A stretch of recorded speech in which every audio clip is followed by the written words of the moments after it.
யாரும் அறிய முடியாத ஒரு யாரும் அறிய முடியாத காரணம் தான் அந்த வனத்தில் ஆழ்நடமாட்டமே இருக்கிறார். சரி, அப்படிப்பட்ட ஒரு பயங்கரமான அடர்ந்த வனச்சோலை. அந்த வனத்திலே தன்னுடைய ஐம்புறம் நாளையில எடிட்டிங் வரும்.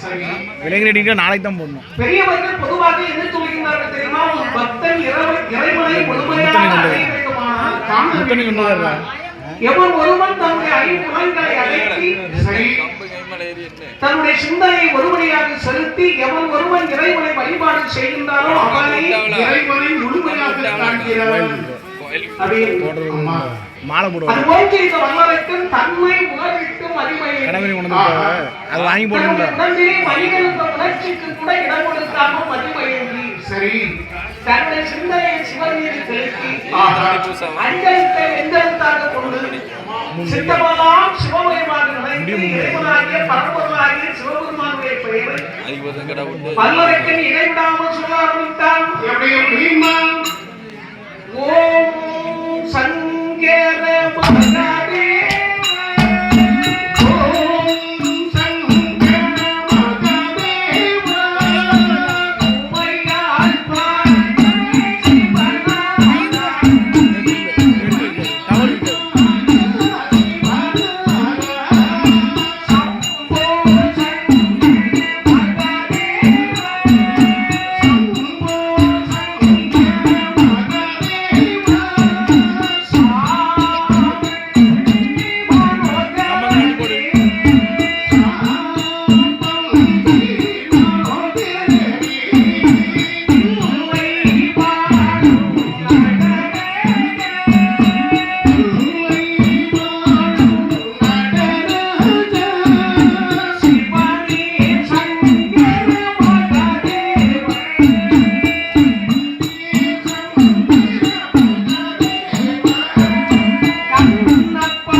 சிவசம்போ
சரி, இப்படி இந்த வல்லரைக்கன் பரம்பொருளாகிய சிவபெருமானை மனதில் நினைத்து இரவு தூங்காமல் பகல் தூங்காமல் மழையில் தூங்காமல் வெயிலும் தூங்காமல் 3 உறக்கம் அன்னம் ஆகாரம் இல்லாமல் ஒரு வருடமாய் 2 வருடமாய் எத்தனை வருடங்கள் இருக்கிறான் 6 வருடம் மட்டும்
சிவன் மனசு அப்படியே ஐசா முழுது அந்த அடர்ந்த காட்டிலே ஒரு பக்தர் அனுபவம் செய்து கொண்டிருக்கிறார். இவருடைய தவத்தை மாதிரி கண்ணால் கண்டதும் இல்லை, காதால் கேட்டதும் இல்லை. இப்படிப்பட்ட பக்தரை நமது கைலாசங்களை வரவழைத்து அவன் என்ன வரம் கேட்டாலும் இல்லை என்று சொல்லாமல் கொடுக்க வேண்டும் என்று சிவபெருமான் நந்தி தேவரை அனுப்பி வைத்தார். நந்தி தேவர் சென்று வல்லரைக்கரை அழைத்து கைலாசம் வரைக்கும் வந்தார். வந்தவுடனே பரம்பொருளாகிய சிவபெருமானை பார்த்தான் வல்லரக்கன். பார்வதியின் சகோதரனாக பரம்பொருளாகிய சிவபெருமான் ரிஷிப வாகனத்திலே தெற்கு முகமாக தானாகிய தோன்றிய தொன்மையான வெளிக்கு சரிதான். அமர்ந்திருக்க வேண்டிய அந்த அற்புதமான பொறுமையமான காட்சியை கண்ணில் கண்ட வல்லரைக்கர் கடவுளை கண்டால் மனசு எப்படி அவருக்கு அணையிட்டு மெழுகுமாறு திறனை உள்ளுமெல்லாம் உருகி அதே சிவபெருமானுடைய பாதத்திலே அடியேற்ற வரமோடு கால பொத்து போய் விழுந்தார். அப்படி விழுந்த வல்லரைக்கனை வல்லராகி சிவபெருமான் அப்படியே கட்டி பிடித்து தூக்கி வல்லரைக்கனை பார்த்து சிவன் கேட்டார் வல்லரைக்கன் உடற்பழாது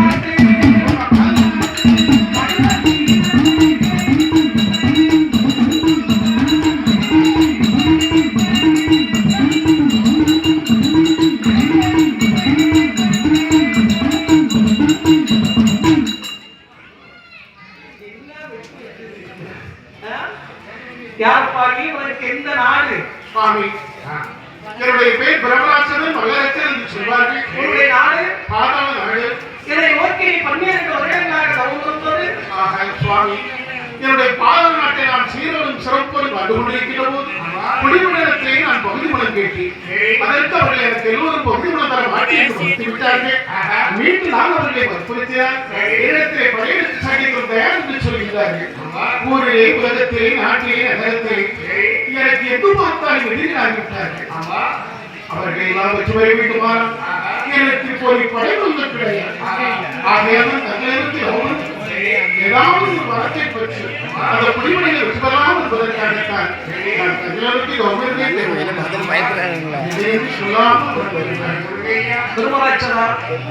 நீ செய்திருக்க வேண்டிய தவமோ சாதாரணமான தவம் இல்லை. நீ செய்திருக்க வேண்டிய தவத்திற்கு உனக்கு வரவில்லை என்று சொல்லிவிடாதீர்கள் சுவாமி. திருமராட்சதா, நீ செய்திருக்க வேண்டிய தவத்திற்காக மனநிலைக்கு உனக்கு பெரிய வரங்களாக என் கைலாசமலை கொடுக்கட்டுமா? வேண்டாம் சுவாமி, அவ்வளவு பேராசு முடித்தவான வல்லரைக்கு அப்ப இந்த பெண்கள் அமர்ந்திருக்க வேண்டிய உனக்கு ரொம்ப பிடித்தமான இடம்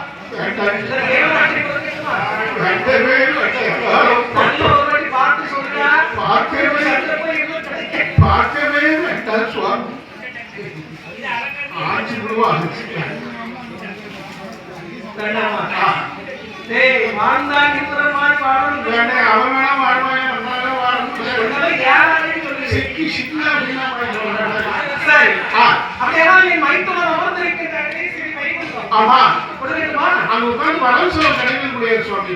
அப்பதான் இந்தியர்கள், அதாவது சிவபெருமானை பார்த்து வல்லவருக்கு சொன்னால் மகாதேவாதி பக்தரி இந்திரன் பதவி, யமதர்மன் பதவி, ஸ்ரீ வைகுண்டம், கைலாசம் அப்படின்னு எனக்கு கொடுக்கிறேன் என்று சொல்ல வேண்டிய வரங்கள் பெரிய வரங்கள். அடியனாகிய வல்லவருக்கு ஆதி கரைக்கிறதாய் ஜெகதீசன் பக்தரின் இடத்திலே நான் வாங்க வேண்டும் என்று நினைத்து வந்த வரவுதான் என்ன வரவப்பா?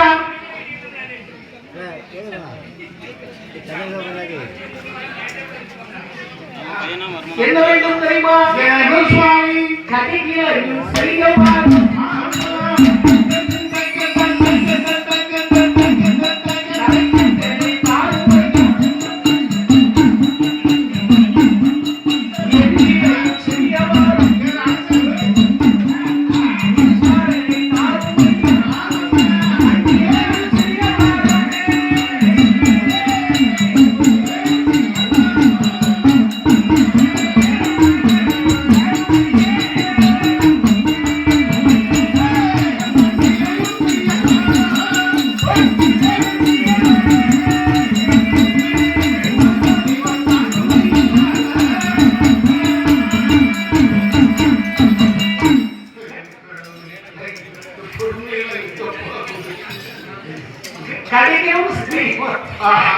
எண்ணிலும் சிறியவர், சரி மண்ணிலும் சிறியவர் மகாதேவர் ஜெகதீசன். எனக்கு தருகிறேன் ஒரு வார்த்தை சொல்லு. பக்தரே, எது வேண்டுமானாலும் தாராளமாக அமைக்கு.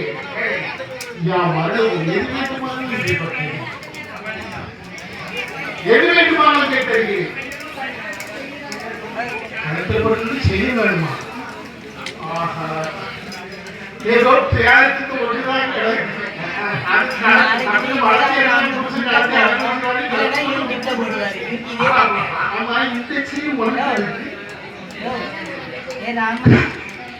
இதெல்லாம் யூடியூப்ல வாட்ஸ்அப் இதே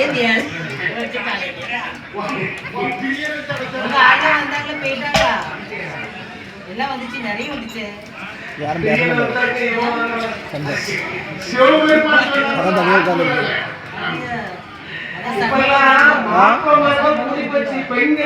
அதான் மர்மனை கூட்டு வந்துட்டு எல்லாரும் கூட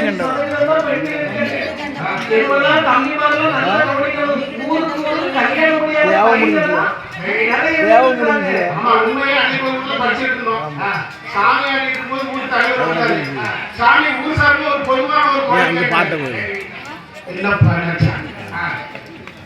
நம்ம ஊர்ல 25 பையன் கல்யாணம் முடிக்காம இருக்கான்.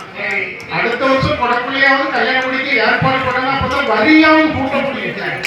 நியாயமான வார்த்தை சாமி. எந்த ஊர்ல பாருங்க அக்கா என் பையனுக்கு ஒரு பொண்ணு பாருங்கன்னு சொல்றாங்களே தவிர அக்கா என் பொண்ணுக்கு ஒரு மாப்பிள்ளை பாருங்கன்னு சொல்ல வழியில. இதுவெல்லாம் தம்பிமார் நல்லா கவனிக்கணும். ஏற்கனவே தங்கனோட கூடி போச்சு. உங்களுக்கு எல்லாம் பொண்ணு வேணும்னு நீங்க நினைச்சீங்கன்னா உங்க பொண்ணை எங்களுக்கு கட்டி கொடுங்க. நாங்க 50 பொண்ணு நாங்க நகை போட்டு கட்டிக்கிறோம் அப்படின்னு சொன்னாதான் உங்களுக்கு பொண்ணு. இல்லைன்னா நான் வாழாது அந்த சந்தோஷத்தை பாரு. கல்யாணம் முடிஞ்சாட்கள் நினைக்கிறாங்க இப்படி முதல்லையாவது வந்திருக்கப்படாது பாத்தீங்களா? அதனால மகாதேவா ஜெகதீஷா எனக்கு என்ன வரணும் தெரியுமா? என்னப்பா முதலாவது எனக்கு இந்த 3 விரலுக்கும் 3 விதமான வரங்கள் வேண்டும். 3க்கு 3 வேணும். ஆமா. இது என்ன விரல்? இது ஆள்காட்டி விரல். இந்த ஆள்காட்டி விரலுக்கு முதல் வரம். எனக்கு என்னப்பா வர வேண்டும்? இந்த ஆள்காட்டி விரலா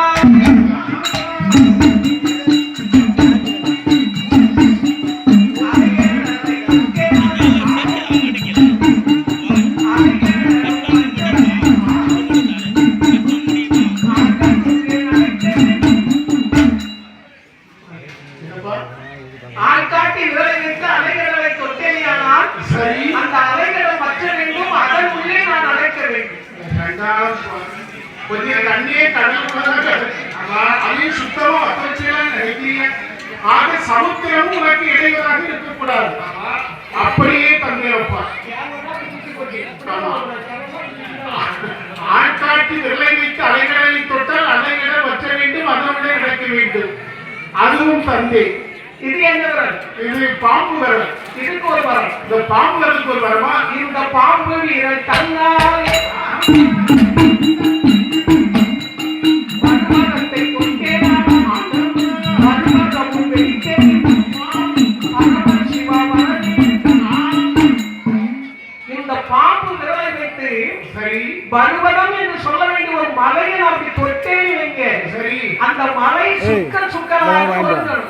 பாம்பு உடைக்கிறது அவசியம் இல்லை. நீ விரல வச்சு தொட்டாலே போதும். சுக்குக்கான வரணும். அது மலையும் உனக்கு இடையூறாக இருக்கக்கூடாது. அதுவும் தந்தை. இது என்ன விரல்? இது மாமியா விரல். மாமியார் விரல் நீ இருக்கு. அவன் வந்து எனக்கு இருக்கு. கல்யாணத்தோட மாமியா விரல் மோதிரம் போடுவாங்க. அது மோதிரத்தை காண்டியது அது இதை போட சொல்லுவோம். அது என்னதோ ஒரு வாட்டி ஒண்ணு அடுக்கணும். என்ன என்ன கம்மியா சொல்லியா மாமியார் ஒரு இரும்பு அடிக்கும் வளைத்து போடவே. இது கடையாளி விரல். இந்த கடையாளி விரலுக்கு ஒரு வரம். கேளப்ப இந்த கடையாளி விரலா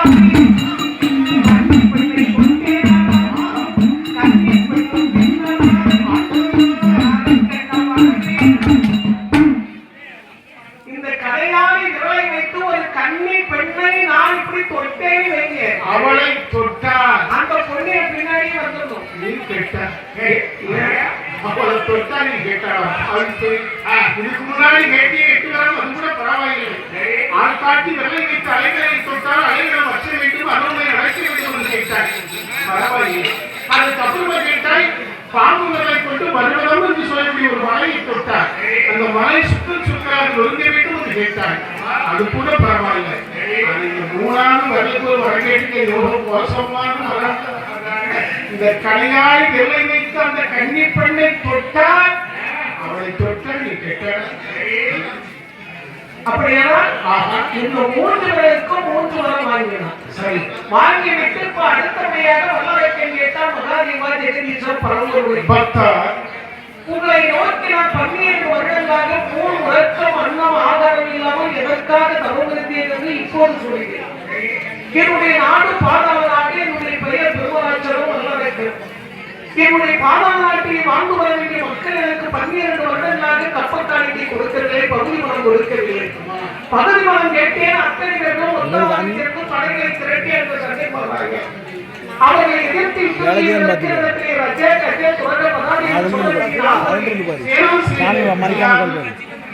எத்தனை கோடான கோடி வீரர்கள் வந்தாலும் அத்தனை கோடான கோடி வீரர்களையும் நான் படைபலம் இல்லாமல் கத்தியின்றி ரத்தமின்றி நான் தனிப்பட்ட ஒருவராக என்னை எதிர்க்கின்ற வீரர்களை வெற்றி பெற வேண்டுமானால் நீங்கள் எனக்கு எந்த வரம் கொடுக்க வேண்டும்?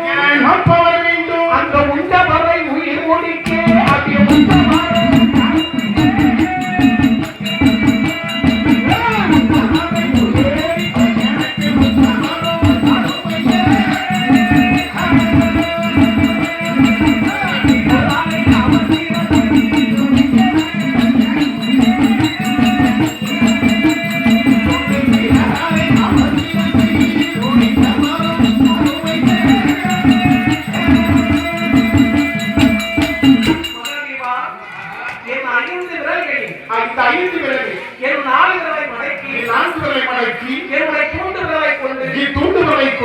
என்னுடைய தலையை 3 முறை சுற்றி யாருடைய தலையில் இருக்கிற விரலை நீட்டினாலும் அவருடைய தலை அறுந்து கீழே விழவில்லை. வல்லரைக்கன் கேட்டால் கடிலும் சிறிய வரம், எட்டிலும் சிறிய வரம், மண்ணிலும் சிறிய வரம் என்று மகாதேவனாகிய சிவபெருமானிடத்தே அரக்கன் கேட்ட வரம் அல்ல. என் தூண்டு விரலை கொண்டு என்னுடைய தலையை 3 முறை சுற்றி யாருடைய தலையில் இருக்கிற விரலை நீட்டினாலும் அவருடைய தலை அறுந்து கீழே விழவில்லை.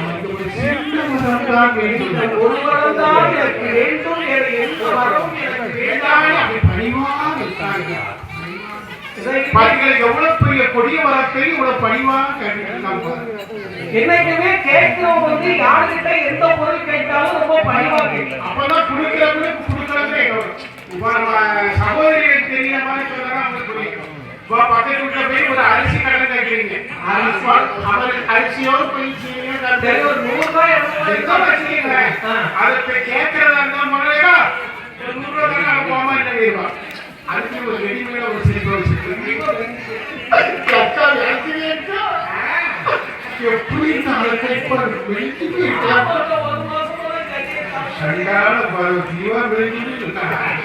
அப்படி சொன்னா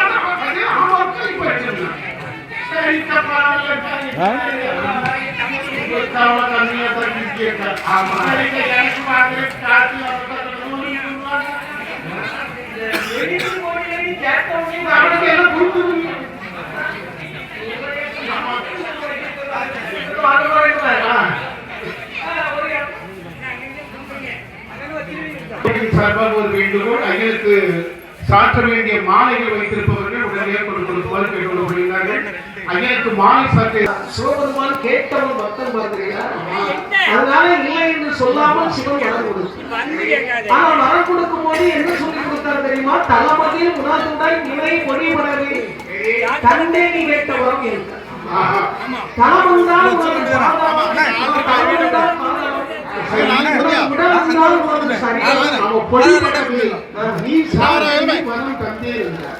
சுருக்கமா சொல்லுவே தந்தையை கேட்ட வரம் வந்து சொன்னார். இந்த மதத்தினுடைய விவரம் தெரியாத வல்லரைக்கன் தடம் என்ற வார்த்தையும் மறந்துவிட்டார், முதல் என்ற வார்த்தையும் மறந்துவிட்டார், பொடிமடும் என்ற வார்த்தையும் மறந்துவிட்டார்.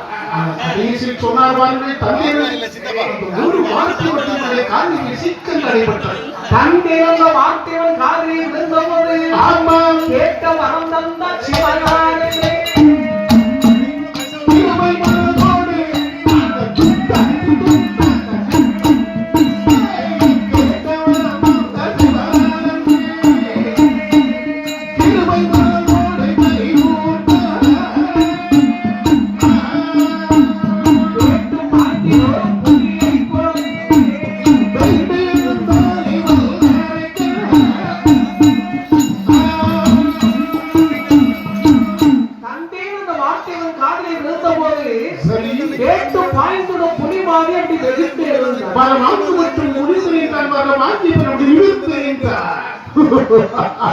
சென்று வருகிறேன் என்று ஒரு வார்த்தை சொன்னார். சொல்வான் அவன் மனதில் தான் ஆணவம் தீர்த்தது. அடுத்த சிவனை நாம் தனது ஆணவத்துடன் வந்து கொண்டிருக்கிறார். இப்படி இவன் வருகின்ற போது அம்மா இவனை எதிர்த்து வருகின்றவன் யார் தெரியுமா? யார் அம்மா?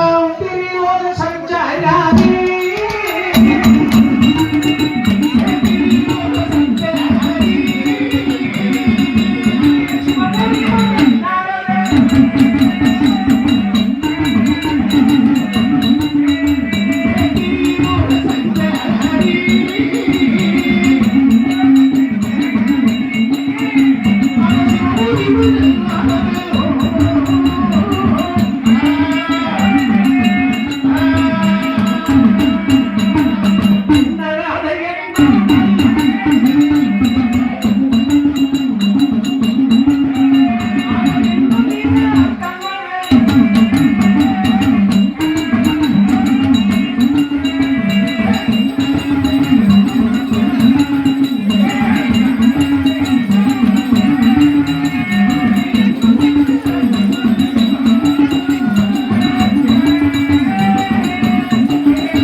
சிவபெருமானுக்கு கொஞ்சமே அறிவு இருக்கு.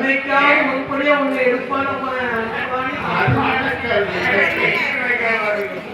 எப்பவுமே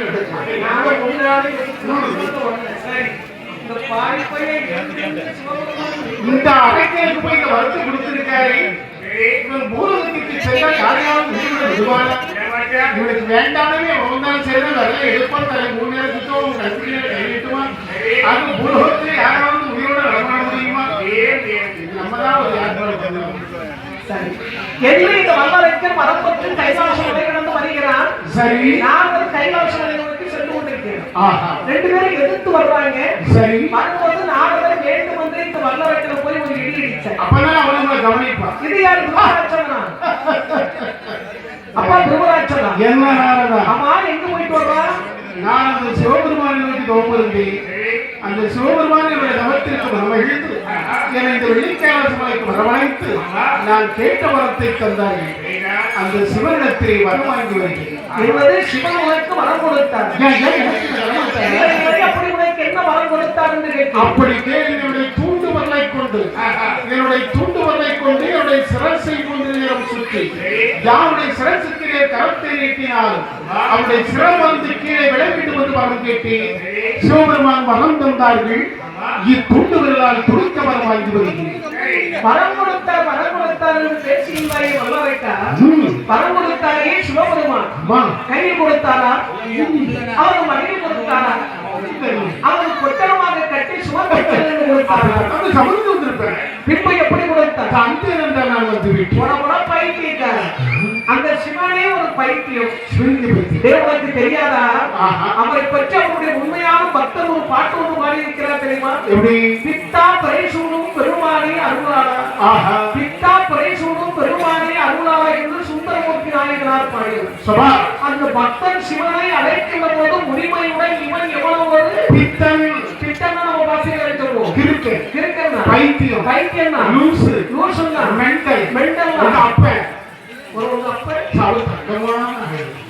அவன் என்ன வருவாரமா?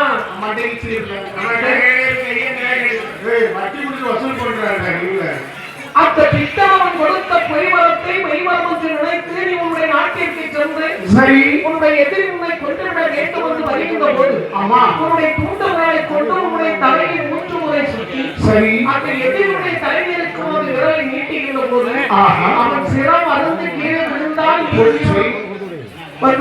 அவன் விழாவிட்டால் இந்த எதிரி உடனே சும்மா விழுவானான்னு கேட்கிறேன். எப்படி எப்படி எப்படி அப்படி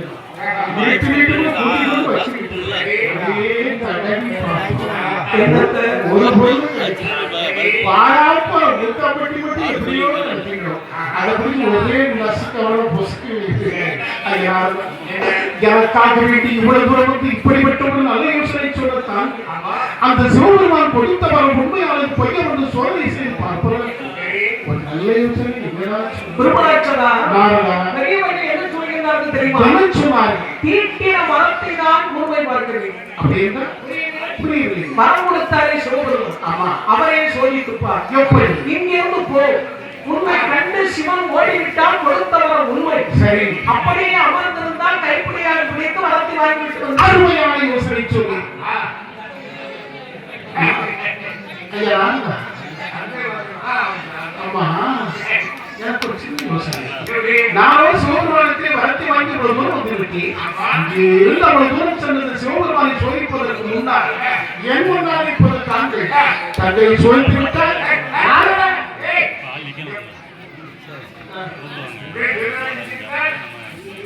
என்னை சோதித்து போய் என்னடா போகிறேன், போ பெரியாட்டு போ என்று எதை சொல்ல வேண்டுமோ அதை பக்குவமா பதமா இதமா சொல்லி முடிச்சுட்டு அவர் போயிட்டார்.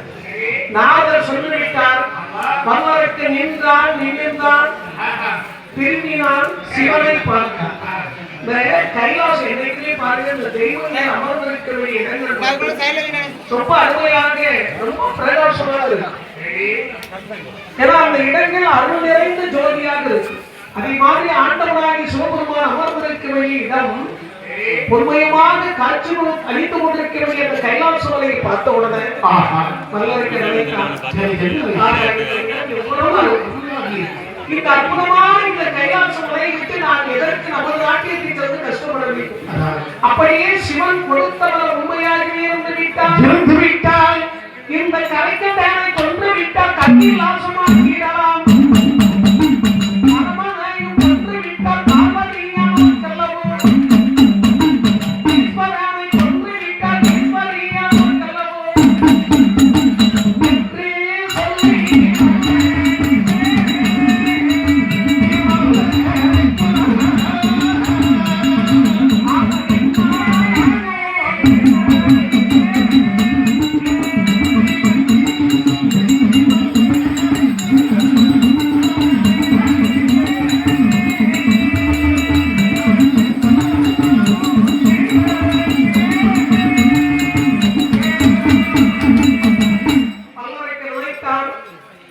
அப்படியே சிவன் கொடுத்தவர் உண்மையாகவே இருந்து விட்டார்.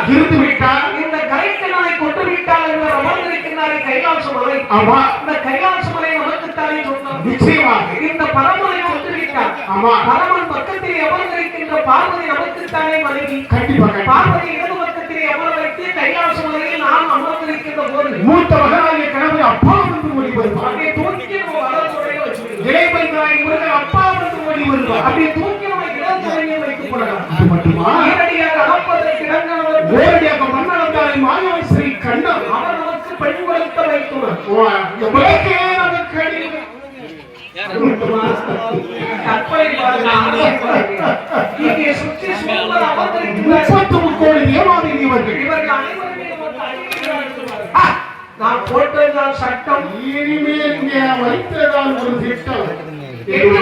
ஒரு பெரிய மணக்கோட்டை கட்டி வல்லரைக்கன் சென்றவன் கைலாச மலை நோக்கி வந்து கொண்டிருக்கிறார். சரி, இவன் வருகின்ற போது தூரத்தில் வருகின்ற போதே கைலாச மலை அமர்ந்திருக்கிறவரை தேவாதிரியவர்கள் பார்த்தார்கள். டேய் தப்பி வர்றது யாருடா? பழைய புலிக்கான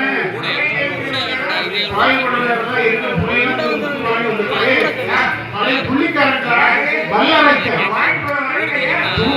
துணிக்கவர் வாங்கி கொண்டு சென்ற பையன் முடிக்கிற முடிவு பார்த்து இனிமே இந்த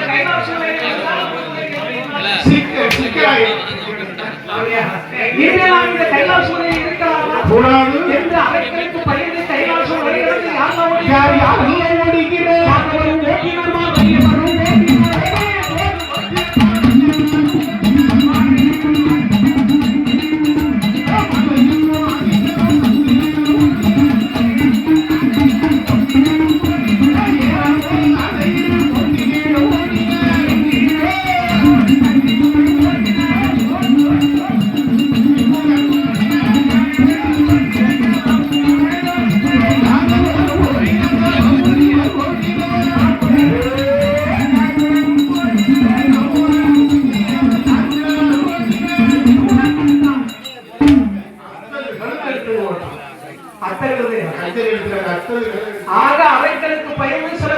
லைட்டா ஓடுகிறார்கள். அப்படி நீங்க இருக்கக்கூடிய மாசம் இப்போ ஒருத்தருக்கு போனாலே சமாளிக்க முடியாது, எல்லாருக்கும் ஒருத்தர் பஞ்சாமிரதத்தை சேர்த்து அடிச்சாங்க.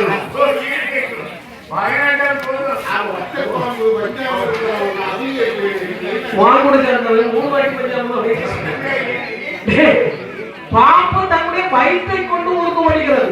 அப்படியே நாளைக்கு ஒரு ரேஸ் வாங்கி திரிக்கிறாங்க. அது உங்க வீட்டுல நாளைக்கு வந்து ஒரு 3 கிலோ புளி வாங்கி இப்படி எல்லாரும் ஓடும்போது பார்த்தால் முருகன் கடவுள் மயில்வாகனத்துல போய் அமர்ந்தார். அவன் அண்ணன் பறந்து செல் அப்படின்னு சொன்னாலும் மயில் பதக்கும்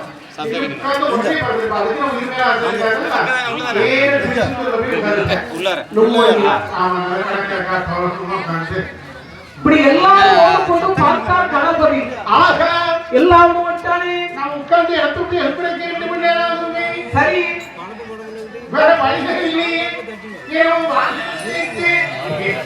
காலம் கிடைக்குமா?